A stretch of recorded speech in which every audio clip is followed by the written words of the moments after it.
on ne n'est pas prêt à être abandonné par son propre enfant. Et pourtant, cela arrive, plus souvent qu'on n'ose l'admettre.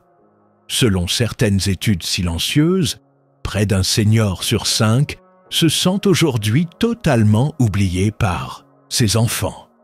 Pas par manque d'amour, mais par manque de liens, de mots, de gestes. Ce n'est pas un drame qu'on raconte, c'est un silence qu'on vit. As-tu déjà eu cette sensation étrange? Que ton enfant t'échappe, s'éloigne, devient un inconnu avec ton sang? Peut-être que tu n'oses pas poser la question à voix haute, mais elle existe en toi quelque part entre deux souvenirs heureux. Aujourd'hui, on va parler de cette blessure invisible, celle que personne ne prépare, que les médecins ignorent et que la société cache, le sentiment d'abandon parental à un âge avancé. Pourquoi est-ce que certains enfants coupent le lien?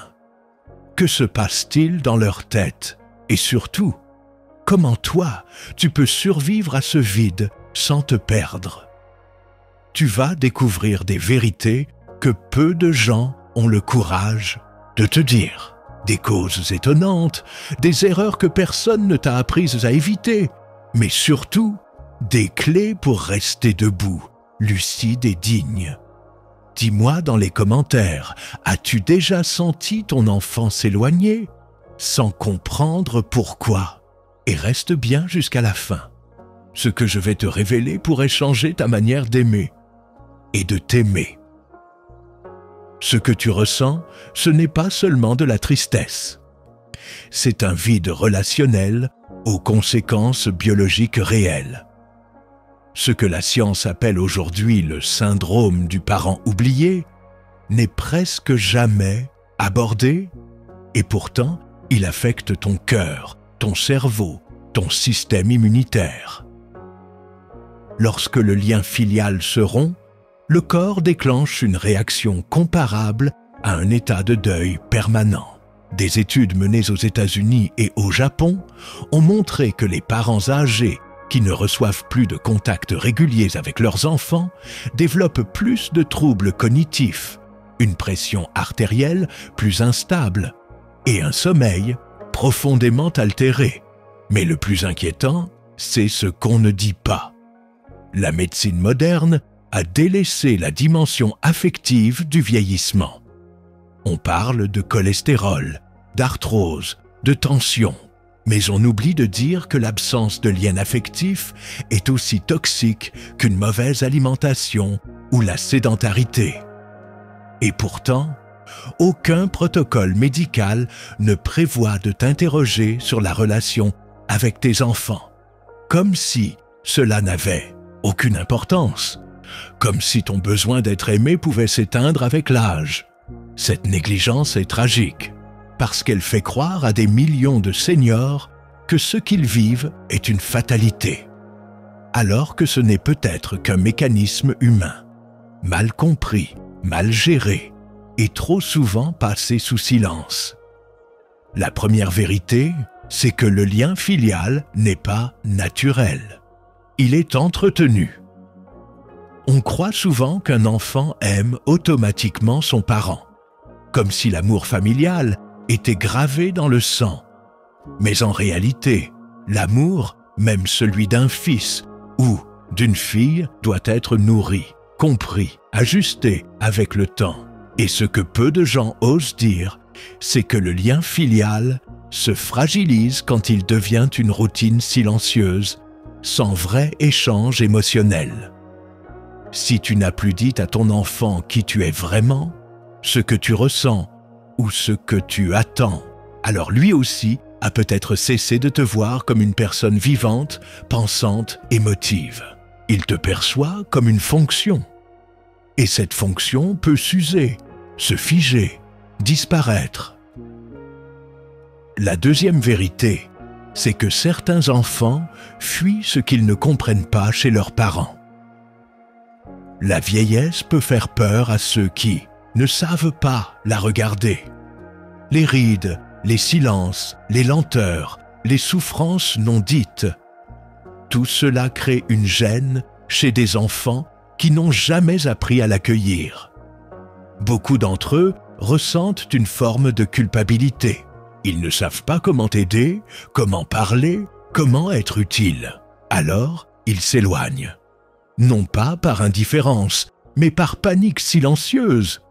Ils se disent « je ne suis pas à la hauteur ». Et au lieu de venir, ils fuient.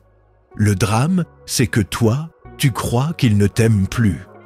Alors que, parfois, ils ont juste peur de te voir décliner et de ne pas savoir quoi faire. La troisième vérité, c'est que la société a déconnecté les générations. Il y a 50 ans, les familles vivaient ensemble ou à proximité. Les repas, les traditions, les récits de vie passaient de bouche à oreille. Aujourd'hui, chacun vit dans sa bulle. Les enfants deviennent adultes dans un monde pressé, digital, hyperactif. Et toi, tu restes dans un rythme plus lent, plus sage, plus enraciné. Cette différence de tempo crée une distance qui n'est pas émotionnelle, mais culturelle. Et comme les enfants ne savent plus comment revenir à ce tempo plus lent, ils ne reviennent pas du tout. Ils te pensent stable, autonome, forte comme toujours, sans voir que tu as peut-être simplement appris à ne plus déranger. La quatrième vérité, c'est que certains enfants reproduisent inconsciemment ce qu'ils ont subi. Si ton enfant a souffert, même un peu, de certaines absences, de certaines douleurs non dites dans sa jeunesse, il peut, sans s'en rendre compte, punir en s'éloignant. Pas par méchanceté, mais parce que sa mémoire émotionnelle le pousse à la fuite, au rejet, à la mise à distance. Même si tu as fait de ton mieux, même si tu regrettes certaines choses, ce n'est pas ta faute. Mais ce n'est pas entièrement la sienne non plus, parce que ce que nous transmettons, c'est souvent ce que nous avons, nous-mêmes, mal reçu. Et il faudra parfois beaucoup de silence, beaucoup de temps, avant qu'un enfant comprenne que ce n'est pas en fuyant qu'il guérit. La cinquième vérité, c'est que le corps vieillit, mais pas l'âme.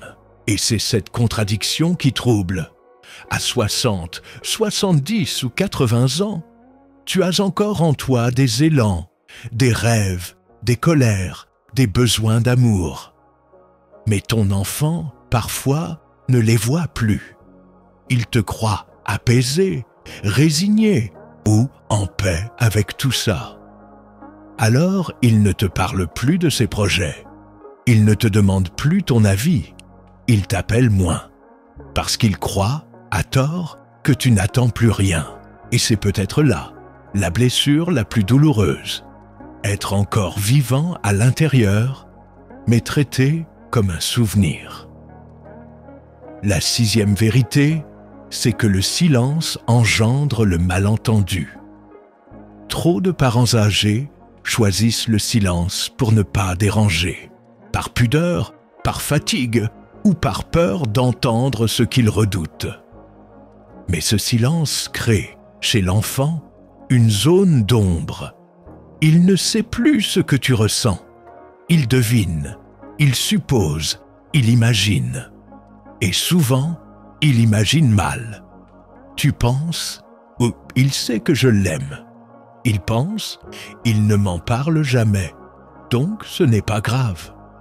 Et ce vide entre vos deux perceptions devient un abîme. Plus les années passent, plus chacun construit sa version de la relation jusqu'à ne plus pouvoir la corriger. Si tu veux qu'un enfant reste proche, il faut parfois oser dire ce qui blesse, même calmement. Dire « tu me manques ». Dire « j'aimerais te voir ». Dire « j'ai besoin de te parler ». Ce n'est pas une faiblesse, c'est une offrande. La septième vérité, c'est que le pardon peut réveiller un lien endormi. Il y a des enfants qui s'éloignent parce qu'ils pensent ne pas être pardonnés, parce qu'ils portent une culpabilité ancienne, un mot blessant, une dispute, un choix de vie. Et ils croient que leurs parents ne les regardent plus avec amour. Alors, ils préfèrent ne plus venir. C'est moins douloureux que d'affronter le hater. Regarde celui ou celle qu'ils croient avoir déçu. Mais souvent, ce regard est encore plein d'amour, plein de regrets doux, plein de cette tendresse qu'un parent garde même quand il est blessé. Et parfois, il suffit d'un mot, d'une lettre, d'un appel inattendu pour qu'un lien se rallume. Non pas comme avant, mais autrement, plus vrai, plus fragile, plus précieux. Tu viens de découvrir cette vérité que personne ne t'enseigne. Des vérités humaines, parfois inconfortables, mais profondément libératrices. La rupture avec un enfant n'est pas toujours un choix conscient. Mais la manière dont tu y réponds peut encore tout changer. La 8e vérité, c'est que l'inflammation chronique influence aussi ton lien avec les autres. Tu crois peut-être que ton état de santé n'a rien à voir avec tes relations. Et pourtant, c'est faux. Quand ton corps souffre en silence, douleur articulaire, fatigue constante, sommeil instable, ton humeur change, ta patience diminue, ta voix se modifie. Les chercheurs parlent aujourd'hui d'un phénomène méconnu, l'inflammation sociale. C'est-à-dire que les états inflammatoires du corps, fréquents chez les personnes âgées, modifient les capacités émotionnelles. Plus d'irritabilité, moins d'élan affectif, plus de repli. Ton enfant ne le comprend pas.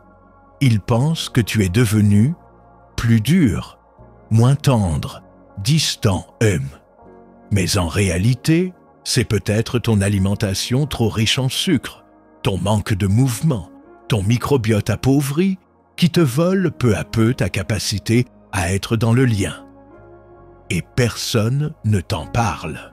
Aucun médecin ne te dit que mieux manger ou mieux dormir peut réduire la distance affective entre toi et ton enfant. Mais c'est une vérité essentielle. Ton corps et tes liens sont connectés. Si tu veux réparer l'un, il faut soigner l'autre. La 9e vérité, c'est que certaines croyances culturelles t'empêchent d'exprimer ce que tu ressens. Tu viens peut-être d'une génération où l'on ne parlait pas de ses émotions, où être fort, c'était se taire et encaisser. Mais cette force, avec les années, peut devenir un mur.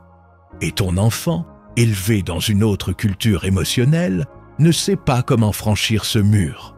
Il croit que tu n'as pas besoin de lui, ou pire, que tu ne veux pas de lui.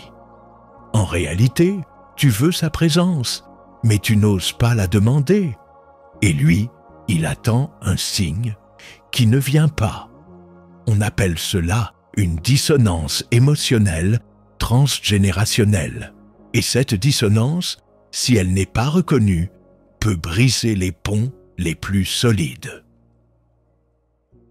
La 10e vérité, c'est que certains troubles cognitifs précoces passent inaperçus et créent de la distance. La mémoire qui flanche, les répétitions de phrases, les oublis de rendez-vous, tout cela, tu le ressens parfois, mais ton enfant aussi. Et s'il n'est pas préparé, il réagit par retrait. Il préfère éviter que de faire face. Il croit que c'est une gêne passagère.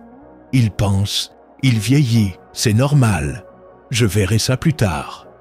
Mais plus il tarde, plus la distance devient permanente. Or, ce que la science montre, c'est que les premières années d'un trouble cognitif sont décisives pour maintenir le lien. C'est là qu'il faut communiquer, parler franchement, poser des mots sur ce qui change. Car le silence, encore une fois, crée des malentendus. Tu penses qu'il fuit. Il pense que tu oublies tout. Et chacun souffre de ne pas oser regarder la vérité ensemble. La 11e vérité, c'est que certains enfants vivent dans une société qui leur interdit la lenteur. Il ne s'agit pas d'un rejet, mais d'un rythme de vie incompatible. Ton enfant vit peut-être dans une ville avec un emploi à haute pression, des responsabilités multiples, une charge mentale constante. Il est fatigué, saturé, coupé de lui-même. Alors, il repousse les appels. Il oublie les visites. Il ne répond plus.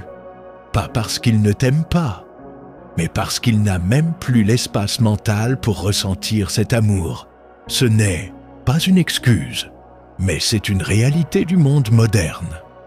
Un monde où la lenteur est vue comme une perte de temps et où l'attention est constamment détournée. Ton rythme à toi, plus lent, plus profond, plus présent, est devenu un langage qu'il ne parle plus. La 12e vérité, c'est que la peur de la mort éloigne ceux qui t'aiment. C'est une vérité brutale, mais essentielle. Certaines personnes, même adultes, même mûres, ont peur de te voir vieillir parce que cela leur rappelle leur propre fin. Ton corps qui change, ta fatigue, tes absences momentanées, tout cela réveille en eux une angoisse primitive. Ils fuient non pas toi, mais ce que tu représentes, la fragilité, l'inéluctable, la fin d'un cycle. Mais ce qu'ils ne comprennent pas, c'est que tu n'as pas besoin d'être protégé et d'être de la vérité. Tu la vis déjà, avec dignité. Ce sont eux qui n'y sont pas préparés. Et leur distance devient une forme de défense émotionnelle. La société moderne nous apprend à rester jeunes, actifs, performants. Mais elle ne nous enseigne plus comment accompagner la vieillesse. Et tant que cette peur n'est pas nommée, elle sabote les liens les plus sincères. La 13e vérité, c'est que l'intestin influence aussi ton humeur, et donc ton lien à l'autre. Tu as peut-être entendu parler de ce qu'on appelle le deuxième cerveau, l'intestin. Ce réseau nerveux digestif, riche en neurones, produit près de 80% de ta sérotonine, l'hormone du bien-être. Quand l'intestin est déséquilibré, à cause d'aliments ultra transformés, de médicaments répétés ou de stress chronique, tu deviens plus irritable, plus fatigué et moins ouvert et ça, ton enfant le ressent. Il perçoit une tension, une rigidité, un retrait, sans comprendre d'où cela vient. Mais toi, tu peux agir. En prenant soin de ton alimentation, en favorisant les fibres, les aliments vivants, les probiotiques naturels, tu soutiens aussi ta capacité à être dans le lien. Ce n'est pas une théorie, c'est une vérité biologique que peu de seniors connaissent. La 14e vérité, c'est que certains enfants attendent que tu fasses le premier pas pour se sentir autorisés à revenir. Tu crois peut-être que c'est à eux de venir. Après tout, tu as donné la vie, tu as élevé, tu as aimé. Mais certains enfants, surtout ceux qui ont été blessés ou qui ne se sentent pas à la hauteur, ont besoin d'un signe clair, d'un feu vert, d'un mot qui leur dit « tu peux revenir ». Pas toujours facile à donner, surtout quand on se sent abandonné. Mais parfois, une seule lettre, une voix calme au téléphone, un message honnête mais tendre, suffit à ouvrir la porte. Pas pour tout réparer, mais pour amorcer un retour. Et dans ce retour, il y a peut-être quelque chose de plus fort que le passé. Une relation reconstruite sur la vérité, l'humilité et l'amour réel. Tu viens de voir ce que peu de gens acceptent d'explorer. Que le corps influence, le lien, que la société crée des murs invisibles, que l'amour ne meurt pas, mais qu'il peut s'endormir, et qu'il suffit parfois d'un geste, d'un mot, d'une lucidité, pour rallumer une lumière qu'on croyait éteinte. Le premier geste que tu peux adopter, c'est d'écrire une lettre que tu n'enverras peut-être jamais. Prends une feuille, un stylo et écris à ton enfant tout ce que tu ressens. Sans filtre, sans honte, sans chercher à être raisonnable. Écris ce que tu as aimé, ce qui t'a manqué, ce que tu regrettes, ce que tu voudrais reconstruire. Cette lettre, tu peux la garder, la brûler, la relire ou l'envoyer un jour si le cœur te guide. Mais ce geste libère un poids immense. Il remet de la clarté dans ce qui était confus. Il transforme la douleur en message. Le deuxième geste que tu peux adopter, c'est de prendre soin de ton microbiote. Cela peut te paraître secondaire, mais ce qui se passe dans ton ventre influence ce que tu ressens dans ton cœur. Ajoute chaque jour des aliments vivants. Une cuillère de yaourt nature non sucré, une poignée de légumes lacto-fermentés, une tisane de fenouil ou de gingembre, des fibres végétales comme les haricots, les poireaux, les pommes. Cela va réduire ton inflammation, stabiliser ton humeur et renforcer ton énergie. Tu seras plus patient, plus clair et plus centré et ton entourage le ressentira. C'est un cercle vertueux. Le troisième geste que tu peux adopter, c'est d'oser un appel sans attente. Appelle ton enfant, non pas pour lui dire « pourquoi tu ne viens plus », mais pour lui dire « je pense à toi, je voulais entendre ta voix ». Un appel sans reproche, sans pression, un appel offert, comme une main tendue. Parfois, cette paix soudaine, cette absence de jugement, ouvre une brèche dans le mur du silence. Et même si la réponse est courte ou maladroite, elle est là. Et c'est un début. Le quatrième geste que tu peux adopter, c'est de partager une mémoire commune. Envoie une photo ancienne. Raconte une anecdote d'enfance que seul toi peux dire. Propose de parler juste 5 minutes de ce souvenir. Tu réactives ainsi une racine émotionnelle, un fil invisible. Et parfois, ce fil suffit à réveiller un attachement endormi. Les enfants oublient ce que tu leur dis au quotidien, mais ils n'oublient pas ce qu'ils ont vécu. Et c'est par là que tu peux toucher leur cœur sans les brusquer. Le cinquième geste que tu peux adopter, c'est de simplifier ton espace intérieur. Fais un peu de vide chez toi, range une pièce, trie des affaires anciennes, pas pour faire place à la mort, pour faire place à une vie neuve. Quand ton environnement devient plus clair, ton esprit aussi.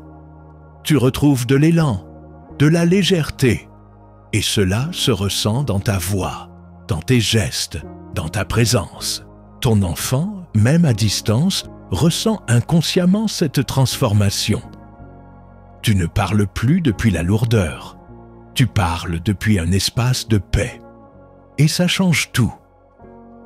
Le sixième geste que tu peux adopter, c'est de te reconnecter à un rythme naturel. Marche, respire profondément, regarde les arbres, écoute les oiseaux. Laisse ton corps se souvenir qu'il appartient encore aux vivants. Ce rythme biologique, plus lent, plus enraciné, apaise ton système nerveux. Tu deviens moins réactif, plus lucide. Et dans cette lucidité, tu peux voir ta situation différemment. Tu peux comprendre ton enfant, te comprendre toi-même et envisager un nouveau départ plus libre, plus juste. Le septième geste que tu peux adopter, c'est de prononcer une prière ou une phrase de paix. Même si tu n'es pas religieuse, parle à voix haute à cette relation. Dis « Je ne comprends pas tout, mais je suis prêt à aimer sans me perdre. Je suis prêt à laisser venir ce qui doit venir et à laisser partir ce qui doit partir. Ce n'est pas magique, mais c'est un ancrage, une déclaration intérieure. Et souvent, c'est à partir de cette paix que les vraies réconciliations deviennent possibles. Tu n'as pas besoin de tout faire, mais si tu appliques ne serait-ce qu'un seul de ces gestes, tu verras une transformation. Peut-être pas dans la réaction immédiate de ton enfant, mais dans ta manière de vivre ce lien. Et parfois, c'est ce changement intérieur qui appelle le changement extérieur. Tu as peut-être pleuré en écoutant tout cela, ou simplement soupiré en silence, parce que les mots ont touché une zone que tu caches depuis longtemps. Ce vide que ton enfant a laissé, cette question que tu n'as jamais osé poser, ce lien que tu crois perdu, mais que ton cœur refuse d'enterrer. Tu as découvert aujourd'hui que l'abandon n'est pas toujours un acte de rejet. Parfois, c'est un cri silencieux. Parfois, c'est une peur mal exprimée. Et parfois, c'est simplement l'oubli de deux êtres qui, à force de trop se taire, ont cessé de s'entendre. Mais il n'est jamais trop tard. Pas pour aimer autrement, pas pour vivre plus léger, pas pour faire la paix, même seul, même intérieurement. Tu as appris que ton corps influence ton cœur, que ton microbiote parle à ton humeur, que ton silence peut créer plus de douleur qu'un mot mal dit. Tu as compris que les gestes simples ont le pouvoir de rouvrir des portes fermées depuis des années. Tu n'es pas impuissant. Et tu n'es pas condamné. Gehid. Tu es vivant. Yei. Et tant que tu respires, le lien peut se transformer. Alors je te pose une question. Et toi, à ton âge, quelle est la seule chose que tu refuses de sacrifier? Ton amour? Ton intégrité? Ta paix? Ton droit d'être entendu? Écris-le dans les commentaires. Dis-moi ce que tu refuses d'abandonner, même si tout le monde s'éloigne. Et si cette vidéo t'a parlé, aime-la, partage-la avec quelqu'un qui vit peut-être la même chose. Abonne-toi à cette chaîne. Parce qu'ici, on ne parle pas de la vieillesse comme d'un déclin. On parle de ce qu'elle révèle, de ce qu'elle guérit, de ce qu'elle libère. Tu mérites d'être vu, entendu, respecté, pas comme une charge, mais comme un trésor de vie.